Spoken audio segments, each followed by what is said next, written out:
John Doggett is a senior lecturer in the Department of Management. He is focused on international entrepreneurship and is a senior research fellow at UT's IC Squared Institute, and he's the co-founder of UT's International Idea to Product Competition. Since 2000, Professor Doggett has spent each summer and winter teaching entrepreneurship and global competition workshops in places like Austria, China, Japan, Korea, Malaysia, Mexico, Singapore, Thailand. Lots of international things happening there. My guess is that you may talk a little bit about international kind of components and driving growth in that kind of context. Yeah, I was going to talk about Oklahoma. We in this country right now are undergoing navel-gazing exercise of amazing proportion. We're preoccupied with the Recovery Act, we're preoccupied with health care, and what we're not noticing is that there is a amazing tsunami, tectonic, earthquake, strategic inflection point shift going on right now. What we're seeing, though, is something that we've seen in the past. And so this is where combining practical experience and research is really important.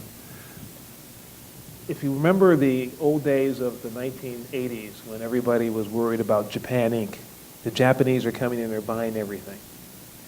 And we had the Secretary of Treasury and Secretary of Commerce going back and forth to Japan saying, you're not playing fair with us, the balance of payments, deficit is getting bigger and bigger. Well, the same thing is now happening with China. Well, here's the news. It's going to happen with China, it's going to happen with India, it's going to happen with Brazil, it's going to happen with a number of other countries because we are moving into a time where more and more economic activity is going to be outside of the United States. One of the next big countries from an economic standpoint is going to be Vietnam.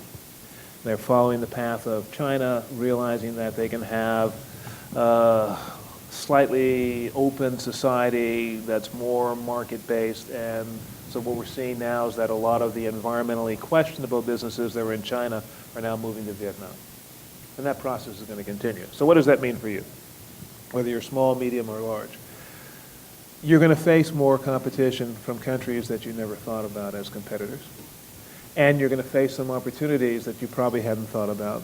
And what I find in the work that I do and the time I spend with companies is that it takes a while for people to accept the fact that Goldman's predictions, even if they're off by 50%, mean that in the next 15 to 20 years, China will be the largest economy in the world. In the next 30 to 40 years, India will be neck and neck with the United States as to which will be the second largest economy in the world. Now, why is that important? India and China have 40% of all the people on this planet.